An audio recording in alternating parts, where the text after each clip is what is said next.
Édition du journal sur Canal Congo Télévision.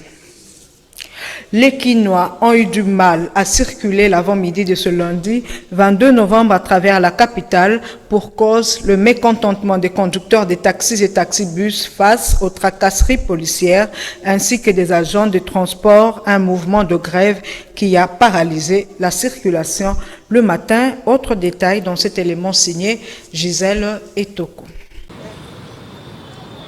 Les routes de Kinshasa étaient désertes dans l'avant-midi de ce lundi 22 novembre 2021. Les véhicules privés de transport en commun n'étaient pas visibles sur les grandes artères. Pour cause, le mécontentement de chauffeurs taxi et taxibus suite aux tracasseries policières et des agents de transport. Quelques conducteurs s'expriment. Par rapport à tracasserie, bata transport, net baisse aussi la dernière. Ma pemika journée moko, ba bimi lissus. Donc mon qui association biso ba chauffeur, baba qui notre grève lelo lundi. Ya on est au grève qui. Tozo bo ande tracasserie et puis ba nzela za mabe. Tozo ba client ba déclarer transport peut to ça cher, ya wana baso to déclarer pour la transport na bon ce transport ils sont matassé à propos ya banzela nzela ya mabe zo ça ba embouteillage et puis na ba tracasserie yango wana no moment on mettra pas transport auto sengeza ke banzela e bonga et puis tracasserie wana si là combien d'arrêts basali 3 ans combien d'arrêts basali au gouverneur gentilesse tongil biso arrêt combien d'arrêts côté mabene na yebo na telemi mpandi bo na telemi mabe na telemi mabe te azwa ba mesure na ba miyibi na ye wana ba transport wana tozoye bate finalement service nini oyo ezokanga mituka donc ba bureau de bazana nzela ba policier epai koto ba charge transport tozoye bate donc finalement to kinde wapi konzi ba chala so service moko to ebina mambo ya mituka eza PCR asala so musala na ete koma ba bureau de ba service nyonso ekangaka mituka kaka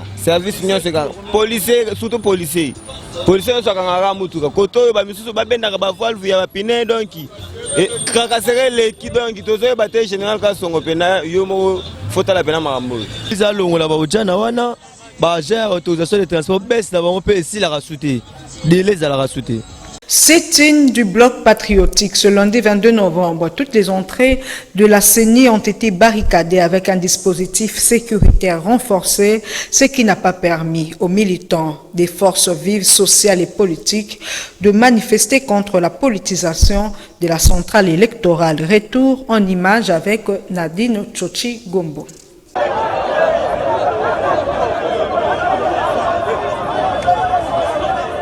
Tous les axes pour atteindre la centrale électorale ce lundi 22 novembre ont été isolés et bouclés par les éléments de la police nationale congolaise afin d'empêcher le sit-in du bloc patriotique. Pas de circulation à partir d'Equity BCDC jusqu'à la gare centrale. Quelques manifestants qui ont bravé le dispositif sécuritaire, à l'instar des militants du FCC dont la DDC de Ngele Photo, conduite par son secrétaire général Gladys Mbepongo, ont scandé des chansons exigeant le départ de Denis Kadima à la tête de cette institution d'appui à la démocratie.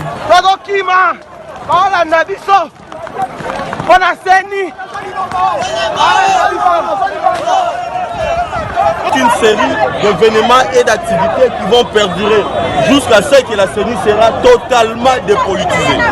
CENI a tricherie.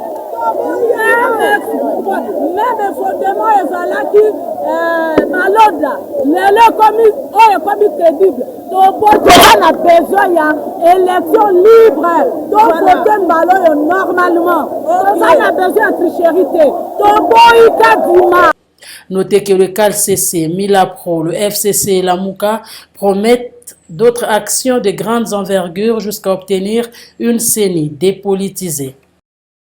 Le CALCC, les Milapro, projette d'organiser une marche pacifique le samedi 27 novembre dans le but toujours de manifester pour obtenir la dépolitisation de la CENI. C'est là malgré l'empêchement par la police d'observer un sit-in ce lundi 22 novembre comme prévu. Suivez. Déterminés à aller jusqu'au bout, Dans le nid, en tout cas, le CALCC et les Milapro ne décollèrent pas, malgré qu'ils ont été empêchés par les éléments de la police d'observer un sit-in ce lundi au siège de la CENI. Ils confirment pour le samedi 27 novembre prochain une marche pacifique à travers le pays. Nous appelons l'ensemble du peuple congolais à se mobiliser comme un seul homme pour dire non à une CENI politisée, caporalisée et non consensuelle. Exiger la fin des massacres à répétition de nos concitoyens dans la partie est de notre pays et le rétablissement de la sécurité dans cette partie du territoire national, du reste exposé à la balkanisation et à la prédation. Obtenir le retrait définitif de l'extorsion du peuple via RAM, qui n'est ni plus ni moins qu'une escroquerie institutionnalisée dont plus de 280 millions de dollars récoltés et sans traçabilité ne bénéficient qu'à un groupe d'individus.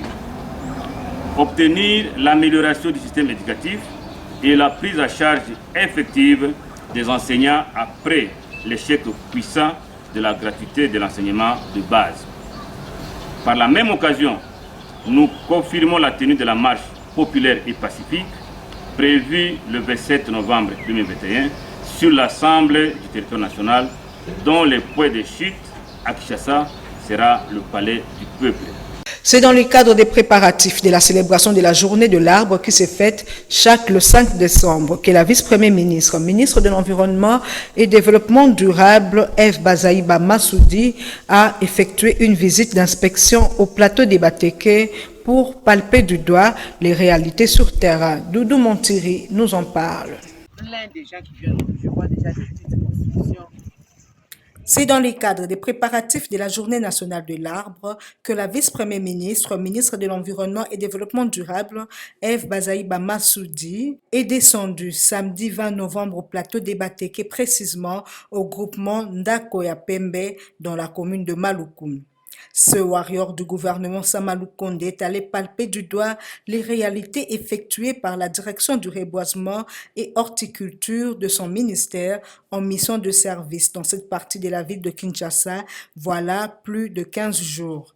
Avec à leur tête Cécile Pembele, directeur chef de service de la direction de reboisement et horticulture, ces experts, agents de la vice-primature de l'environnement et développement durable, procèdent non seulement à l'évaluation à mi-parcours du travail réalisé depuis le 5 juin 2021 à l'occasion de la célébration de la Journée mondiale de l'environnement dans le cadre du programme du gouvernement, selon la vision du président de la République, 1 milliard d'arbres à l'horizon 2023, mais également poursuivre notamment avec l'identification et la préparation des nouveaux sites ainsi que l'implantation des pépinières, et c'est en prévision de la Journée nationale de l'arbre célébrée le 5 décembre prochain. Il faut noter que cette mission concerne 5 provinces pilotes dont le Haut-Katanga, le Chopo, le Kasaï central, le Kasaï et la ville de Kinshasa. Journée mondiale des souvenirs des accidents de la route célébrée le 21 novembre de chaque année, le ministre des Transports, Voies de Communication et des Désenclavements, Chérubin Okende, annonce des profondes réformes. Regardez. C'est par un culte écuménique que la Journée mondiale du souvenir des victimes des accidents de la route a été commémorée le dimanche 21 novembre 2022 à Kinshasa. Célébrée sous le thème « Gestion des vitesses modérées », cette journée a vu l'officiant du jour rappeler dans son homélie l'importance de la célébration de la dite journée en mémoire des victimes d'accidents de route comme une interpellation. Structure technique du ministère des Transports en ce qui concerne la prévention et la sécurité routière en RDC, la Commission nationale de prévention routière, à travers son président Jean-Rémy Nganga, a interpellé les usagers de la route à la responsabilité afin de réduire la fréquence et la gravité des accidents des routes. La sécurité routière est une responsabilité partagée. C'est ici l'occasion d'interpeller la conscience des conducteurs de véhicules automobiles, motocycles, souvent responsables à 90% des taux accrus de la mortalité et des blessés sur la voie publique, ainsi que le décideur pour leur implication tout azimut dans la sécurité routière afin de réduire la fréquence et la gravité des accidents de la circulation routière. Présents à cette cérémonie, quelques victimes des accidents de route ont remercié le ministre Cheriban Okende pour cette initiative qui tombe, selon eux, à point nommé. Revenant notamment sur les statistiques des accidents en RDC et en Afrique, le ministre des Transports, Voies de Communication et des Désenclavements, Cheriban Okende, a promis son implication à renforcer la prévention et la sécurité routière en RDC. Saisissant cette opportunité, Cheriban Okende a annoncé des réformes profondes en ce qui concerne la sécurité routière. Chaque année, l'humanité est victime d'une perte de 1 035 000 personnes dû aux accidents de circulation. Cela signifie que par jour, en moyenne, le monde perd 3698 personnes à la suite des accidents de circulation routière, équivalent à 12 Boeing 777 qui s'écrasent chaque jour. 41% de ce taux de mortalité proviennent de l'Afrique subsaharienne. Les traumatismes chez les accidentés constituent la principale cause de décès chez les enfants et chez les jeunes de 5 à 29 ans et classé comme 5e cause de mortalité, le classant parmi les maladies non transmissibles. Il s'en est suivi l'implantation des panneaux de signalisation par le ministre des Transports, question de faire parler les routes.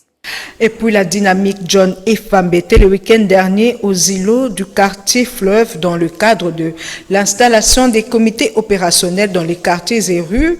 Occasion pour John Efambe de sensibiliser les femmes au sujet des prochaines formations sur l'autoprise en charge. Reportage Pauline Boyo et Lola Kinyama.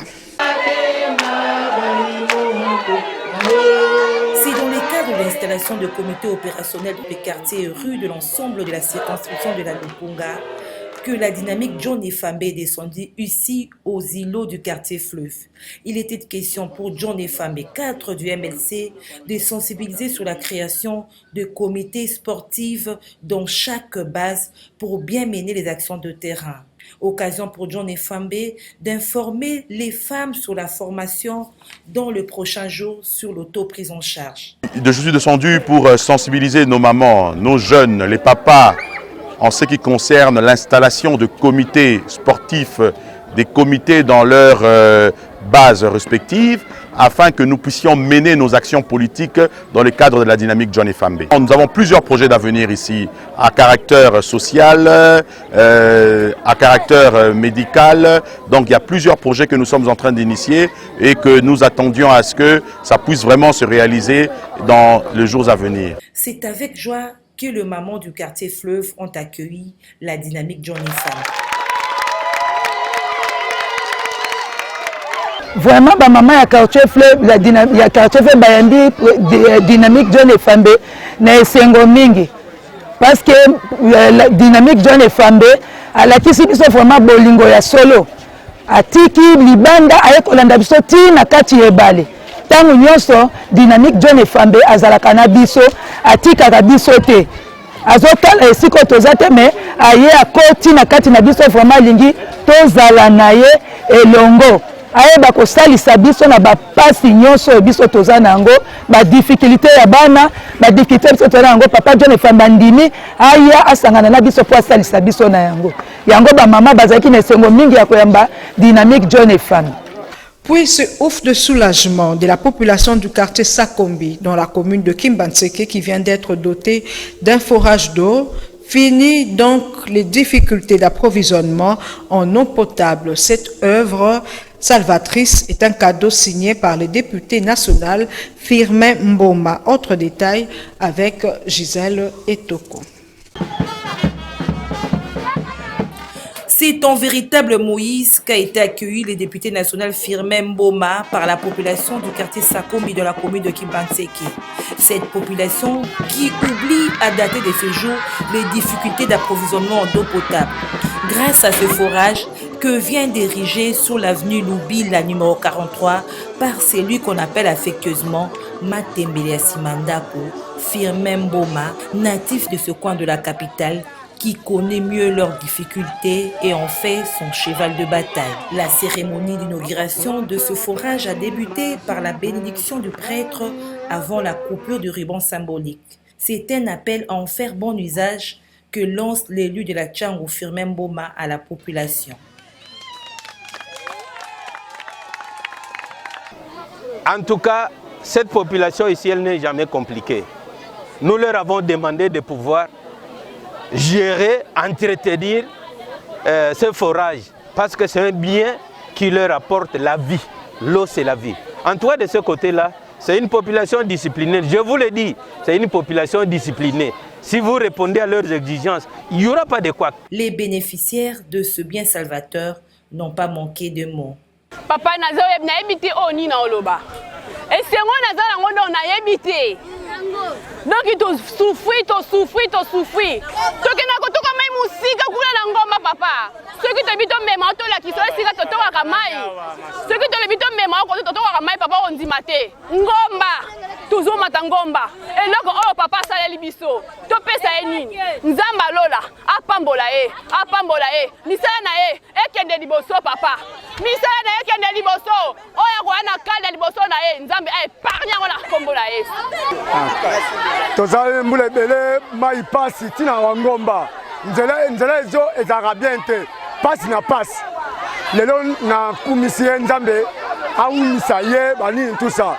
Coup de chapeau à l'honorable Firmin Mboma pour cet acte en faveur de cette population qui a longtemps souffert. Jossar Etienne Tamboué, secrétaire général de l'Alliance africaine des cadres AAC, était le dimanche en tournée d'itinérance dans le district de la Tchangou, question de réarmer moralement les militantes et militants du parti en prévision des échéances électorales en RDC. Maxime Makabou et Bob Nzamba signent ce reportage.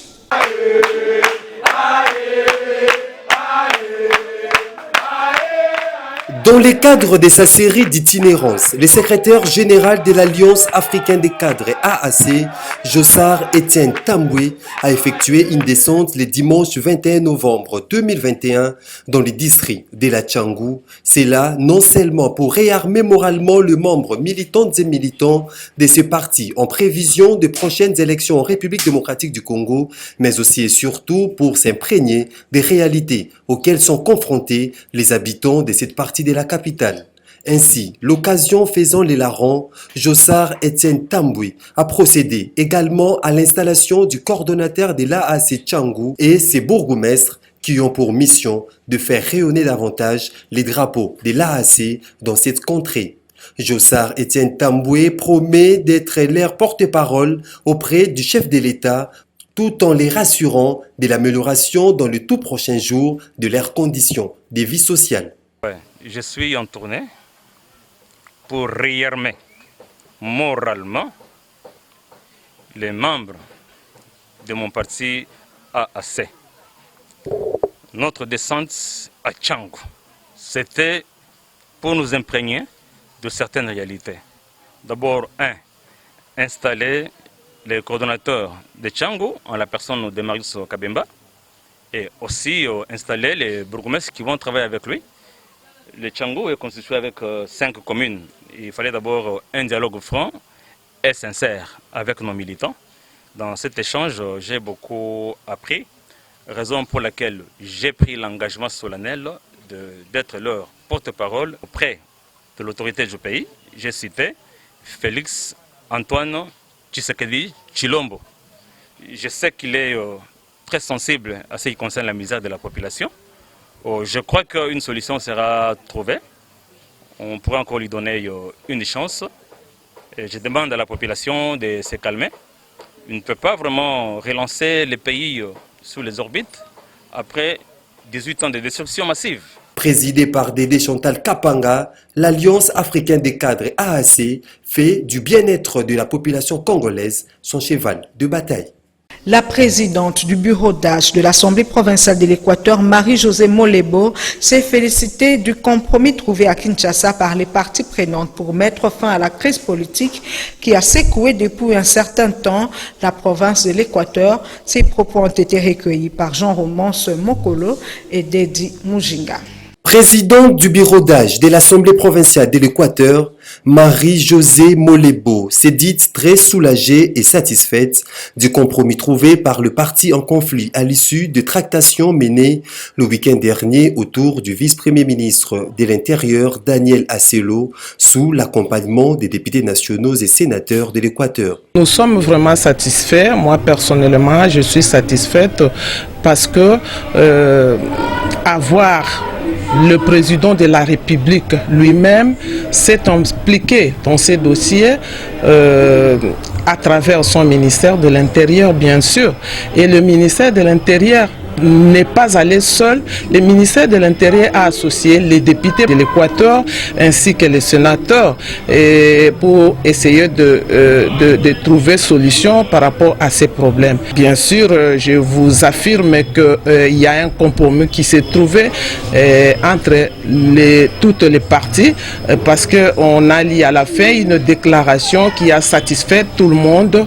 Tous les animateurs de l'Équateur doivent rentrer travailler, chacun va faire son rôle, surtout le bureau d'âge va achever les travaux qui ont été prévus au bureau d'âge et puis chacun vraiment va se mettre au travail pour permettre le développement de notre province. Il y a personne qui a perdu, qui a gagné, mais cette solution, moi je dis que c'est une solution intermédiaire parce que tout le monde va rentrer d'abord à l'Équateur. Vraiment ça nous a plu. Moi, je lance un appel à toute la population de la province de l'Équateur que vraiment tout le monde soit calme. Cette solution qui est trouvée de toutes les parties prenantes, c'est une solution qui satisfait tout le monde et nous allons nous mettre au travail pour essayer, nous ce qui nous a concerné, c'est nous voir dans la paix, voir la paix dans la province de l'Équateur. Tout en lançant un appel au calme à la population, cet élu de Makanza espère que le règlement de ces conflits va désormais favoriser une bonne collaboration entre le gouvernement provincial et l'Assemblée provinciale de l'Équateur. Réagissons au volte-face du président sortant de l'Assemblée provinciale de l'Équateur, Claude Bouka, qui a annoncé le retrait de sa signature dans le compromis trouvé au ministère de l'Intérieur. Clovis Elongama, député provincial de l'Équateur, dénonce ce comportement rebelle et invite ses collègues à rentrer en Bandaka pour régler définitivement cette crise. Une fois de plus, Jean-Roman Smokolo et Dedi Mujinga ont signé cet élément. D'abord, je commence par saluer la décision qui venait d'être prise par le VPM à l'intérieur, les députés nationaux et les sénateurs et les honorables sénateurs, les honorables députés nationaux de la province de l'Équateur en présence des parties prenantes qu'on appelait les protagonistes. Mais le comportement déloyal et je dirais même délinquentiel de notre collègue Bouka fait qu'il conteste aujourd'hui, dit qu'il a retiré sa signature parce qu'il n'a pas contacté sa base. Alors, vous comprenez vous-même quel est le genre d'homme d'État que nous avons dans la province de l'Équateur. C'est un rebelle. Et ce qu'il fait, c'est de la rébellion. Il continue à entretenir sa rébellion qu'il a commencé depuis le 6 juillet. En tant que rapporteur du bureau d'âge, je rassure tous nos collègues et je demande à tous les collègues de rentrer à Mbandaka en tempéré à la décision des autorités nationales à qui nous nous sommes confiés. Il faut rentrer chez nous et étudier les pétitions. Si l'honorable président du bureau sortant estime qu'il a encore sa majorité, comme il fait croire à l'opinion, pourquoi il a peur?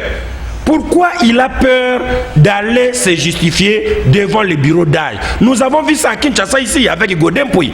Vous connaissez. Nous avons vu ça également à Maïndombe. Donc Équateur ne sera pas en train d'inventer la roue. Des réactions ne cessent de tomber au sujet de Congo Hold Up. Cette enquête internationale relève des pratiques de corruption et détournement au profit de la famille de l'ex-président Joseph Kabila.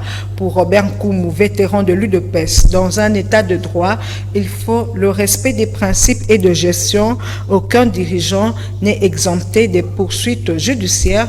Il est au micro de Gisèle Etoko et Niwa Pezo. En réaction à Congo Hold Up, cette enquête internationale menée par le Consortium international de journalistes d'investigation et des organisations de la société civile qui révèle les pratiques systématiques de corruption et des détournements de biens publics impliquant plusieurs personnalités congolaises et étrangères ainsi que des entreprises et institutions congolaises et internationales au profit de la famille de l'ancien président Joseph Kabila et ses alliés. Robert Nkoumou, vétéran de l'IDPS, d'indiquer que dans un état de droit, il faut le respect de principes et de gestion.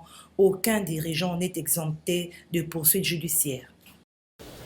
Félix Tshisekedi Tshilombo, président de la République, hérite une situation calamiteuse.